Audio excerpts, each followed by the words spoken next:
It's been an explosive start to the year as Keir Starmer finds himself at the centre of yet another political firestorm. This time, it's not just about leadership or policy blunders. There's a shocking twist that could shake his reputation to its core. From allegations of cover-ups during his time at the Crown Prosecution Service to fresh scrutiny over his financial backers, the Labour leader faces mounting questions that threaten to derail his ambitions for power. Is this the beginning of the end for Starmer, or can he weather the storm? We'll unpack the latest updates and news and what they mean for Starmer and the Labour Party as we head into 2025. But first, don't forget to hit that like button, subscribe, and join our fast-growing community. The grooming gang scandal has triggered heated discussions on platforms like X, GB News, and Talk Radio. Yet, mainstream outlets such as the BBC, Sky News, and Channel 4 remain strangely silent. This deafening lack of coverage raises serious questions. Why are these major broadcasters avoiding an issue of such significance? Are they unwilling to face uncomfortable truths, or is there something more sinister at play, a deliberate attempt to bury the story? Elon Musk called this negligence state-sponsored evil, and it's hard to disagree. The state didn't just fail to protect vulnerable victims, it actively ignored their suffering for years. It's a damning indictment of a system that should have prioritized justice and safety, but instead turned a blind eye. Recent revelations suggest this scandal is just the beginning. Cases like Southport expose a deeper, systemic failure. Under Sir Keir Starmer's leadership of the Crown Prosecution Service, CPS, from 2008 to 2013, right at the height of grooming gang activities, key opportunities to prosecute perpetrators were missed. Now, as Labour Party leader, Starmer has blocked calls for an inquiry into his conduct during that time. The obvious question is, what is he so desperate to hide? Starmer's record at the CPS is troubling. Reports indicate that during 21 meetings of the Sentencing Council, decisions were made that led to fewer offenders being sent to prison. That kind of leniency is deeply alarming, particularly in the context of crimes committed by grooming gangs. Shouldn't his focus have been on safeguarding innocent victims, primarily young British girls? Instead, there's a pattern of avoidance and secrecy. And then there's the matter of his financial ties. Few people are aware that Labour peer Lord Wahid Ali allegedly funded Starmer's suits, luxury holidays, and even a £2,000 pair of glasses. These revelations raise serious concerns about influence and transparency. During the pandemic, Starmer even filmed his holiday message in Lord Ali's private London apartment. Why the secrecy? What do these connections reveal about Starmer's true priorities? Nigel Farage has doubled down on claims that Starmer knew far more about incidents like Southport than he's admitting.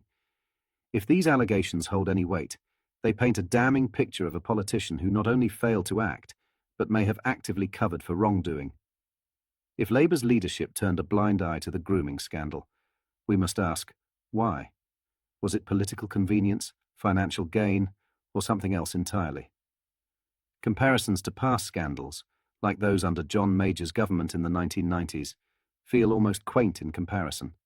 The scale of alleged corruption and negligence here is staggering. This isn't just a failure of governance, it's a sign of systemic decay, where personal agendas and financial benefits take precedence over duty and justice.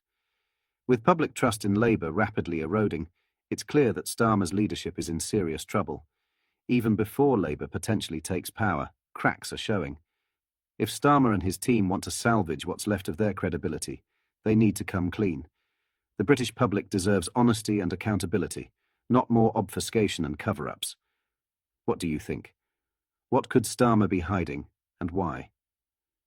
Let me know your thoughts in the comments below. In other news, Labour's rumoured pension reforms have unions sounding alarms, warning they could condemn public sector workers to poverty now or in retirement. Reports suggest Chancellor Rachel Reeves is exploring higher pay for civil servants, teachers and nurses in exchange for lower pension benefits, a trade-off unions call deeply unfair.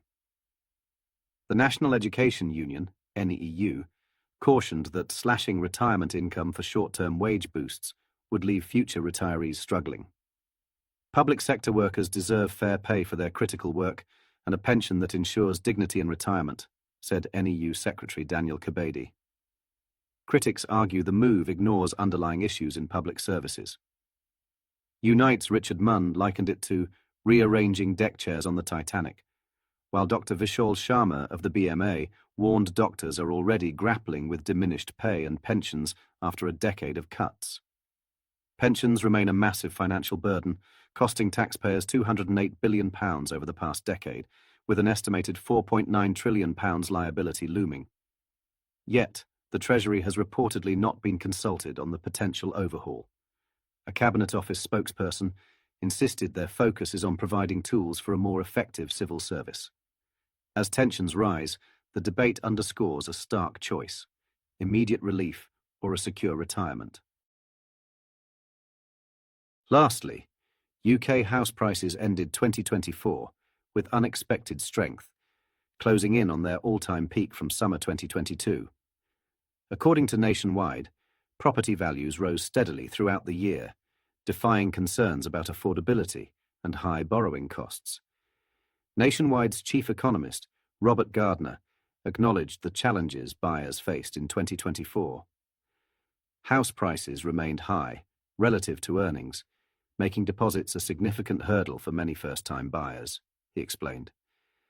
Despite mortgage rates staying well above pre-pandemic levels, market activity picked up, with approvals for house purchases exceeding pre-pandemic averages by the end of the year. Regional performance highlighted a clear divide between the North and South. Northern Ireland stood out as the strongest performer, while the North of England also posted solid growth, outpacing southern regions. This trend reinforced the broader narrative of stronger housing market momentum in the North.